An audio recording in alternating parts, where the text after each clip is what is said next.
एक दिन की बात है, आरोही सुबह पार्क में टहलते हुए जा रही थी।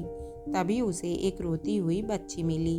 आरोही ने उससे रोने का कारण पूछा तो लड़की ने बताया कि वो जिस गुड़िया से खेल रही थी वो इसी पार्क में खो गई है। आरोही ने उस बच्ची को गुड़िया ढूंढ लाने का आश्वासन दिया, जिससे वो बच्ची चुप हो गई। आरोही ने गुड़िया ढूंढने के लिए समय मांगा और फिर दूसरे दिन गुड़िया लाने का वादा करके वहां से चली गई। पर गुड़िया ना तो आरोही को मिली और ना ही उस बच्ची को। आरोही ने गुड़िया की तरफ से एक काल्पनिक पत्र उस बच्ची को लिखा और जब वो बच्ची पार्क में गुड़िया पाने की आशा में आई तो आरोही ने वो पत्र उस बच्ची को पढ़कर सुनाया। पत्र इस प्रकार था, कृपया तुम रोना मत, मैं समय समय पर उस गुड़िया के बारे में तुम्हें लिखती रहूंगी, बस तुम रोना मत।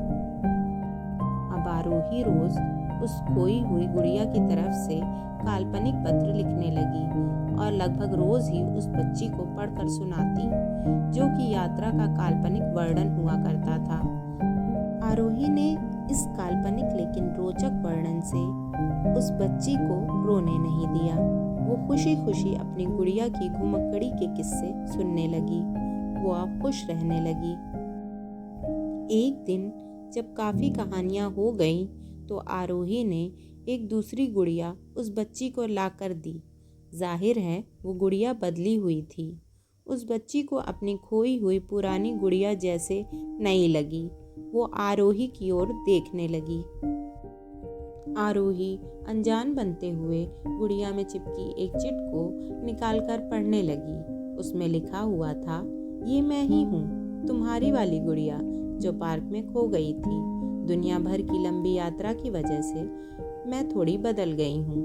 बच्ची को इस गुड़िया और आरोही पर विश्वास हो गया। वो गुड़िया लेकर घर चली गई। वर्षों बाद जब वो बच्ची बड़ी हो गई तो एक दिन वो अपनी अलमारी में कुछ ढूंढ रही थी तो उसका ध्यान उसी गुड़िया पर गया जो आरोही ने उसे दी थी। बचपन की बातें याद करके वो हंसने लगी।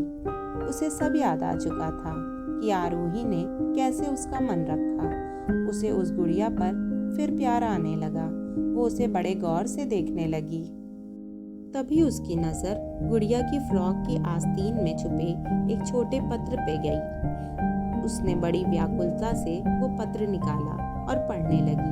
पत्र में संक्षेप में लिखा हुआ था, हर वो चीज़ जिससे तुम प्यार करती हो कभी न कभी तुमसे खो जाएगी और जो तुम्हारे पास होगी वही तुम्हारे लिए सच्चे रूप में बनी होगी। रूप भले ही भिन्न होगा पर प्यार एकदम खालिस होगा।